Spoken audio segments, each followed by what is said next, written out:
Russia asserts that the noises claiming that its attitude to the crisis in Syria had changed are groundless, and Washington deviated from the contents of the Geneva statement. The Syrian Arab army units liquidate considerable numbers of terrorists and their leaders.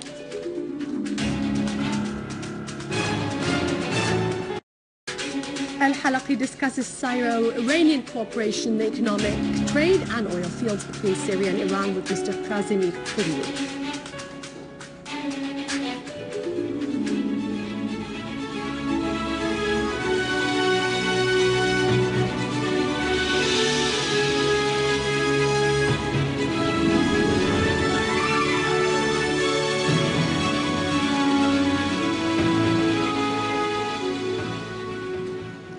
Good afternoon, welcome to a news bulletin. I'm Daniel. The UN agent responsible for human affairs visited Syria and discussed the mechanisms of cooperation between the Syrian government and the UN organizations with the Syrian Ministers of Foreign Affairs, Social Affairs and National Reconciliation. Within the context of Syria's positive cooperation with the international effort to help the Syrian people to overcome the effects of terrorism, Foreign Minister Walid Al-Moallem received Mrs. Valerie Amos, the UN official responsible for humanitarian affairs. The two sides expressed satisfaction with the agreement on the plan of Syrian response in the field of human affairs. Mr. Al-Moallem called upon the UN to cooperate with Syria in reforming and rebuilding the infrastructure damaged by terrorist attacks. He asserted that the sanctions imposed by the US and the EU on the Syrian people are responsible for their suffering. He called for cancelling these unjust sanctions. The Minister of Social Affairs, Jassim Mohammed Zakaria, discussed with Mrs. Amos the mechanisms of cooperation in the area of human affairs and the efforts to bring aid to the harmed population. The Minister of National Reconciliation, Ali Haidar, told Mrs. Amos that Syria decided to bring aid to all Syrians without any exceptions. However, the terrorist groups continued to prevent aid from reaching certain areas. Mrs. Amos expressed high appreciation of the efforts of the Syrian government to facilitate the work of the UN office. She asserted that the office would continue to offer humanitarian assistance in coordination with the Syrian government. The Russian President's special envoy to the Middle East, Deputy Foreign Minister Mikhail Bogdanov, said Washington has deviated from the contents of the Geneva statement and is acting unilaterally, noting that all the fanfare aroused on a change in the Russian stance towards Syria was made up. He stressed that the fabricated fanfare aroused on statements reported in his name stems from a misunderstanding of the meaning of the ideas he discussed with a number of the Russian Public Chamber members. Bogdanov indicated that the discussions resolved around the developments of the situation on the ground in Syria and that the Russian Foreign Ministry is studying all the possibilities, including evacuating the Russian nationals from Syria. The Russian Deputy Foreign Minister continued as saying that he informed those asking about the situation, and the Syrian opposition says it holds sway over 60% of Syria's land and that the Turks speak about figures too.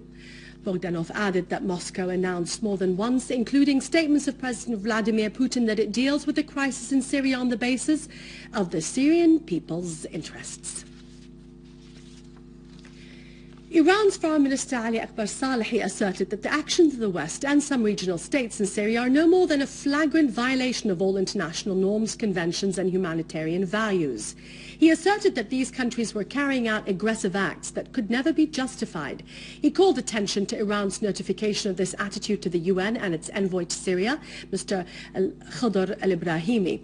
This was within the context of six-point plan. Mr. Salehi said international norms were being violated in order to exert pressure on Syria, the independent country and founding member of the UN. These attempts were aimed to force Syria to change its policy against imperialism, occupation and unilateral attitudes.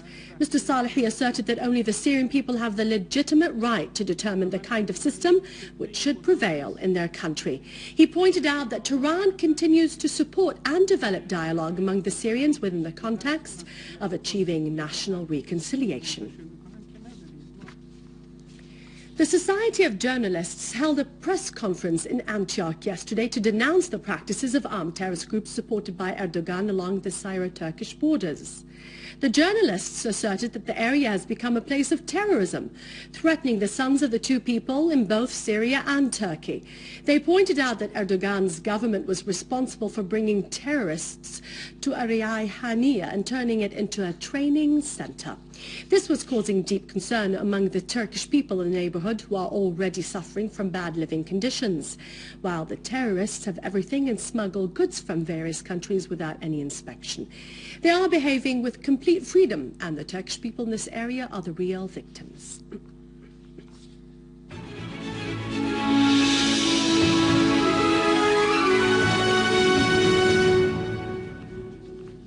Units of our valiant army confronted yesterday an attack by armed groups that shot gunfire from inside the Lebanese territories into the crossing of Al-Manad al-Dabbusiya and the border checkpoints at the Syrian side in Marbo and Ma'thumma in Tel Kalah, Homsia countryside.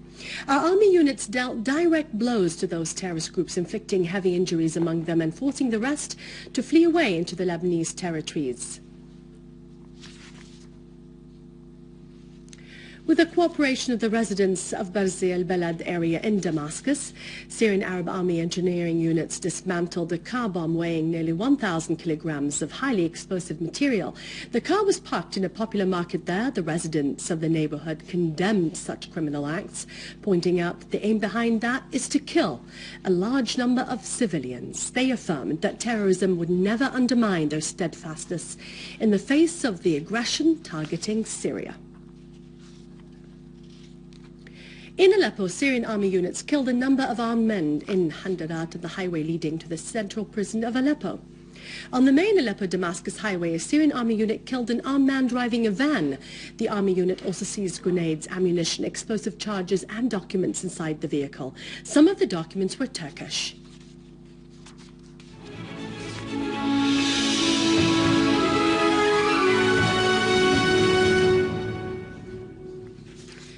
The Minister of Education, Dr. Hazwan, was asserted on the necessity of supporting the projects of the UNESCO in addition to the team of the National Committee also communicating with international organizations.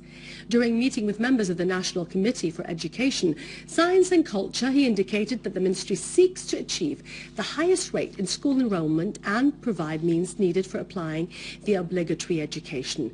Dr. Luez expressed his appreciation of the broad prospects of cooperation in the UNESCO in most fields.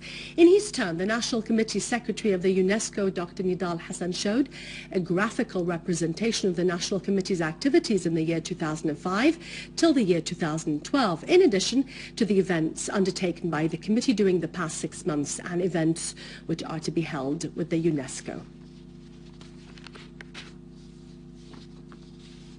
And now it's over to Vani with our economic news. For more information, you can visit our website, www.syriaonline.sy. God bless you. God bless Syria.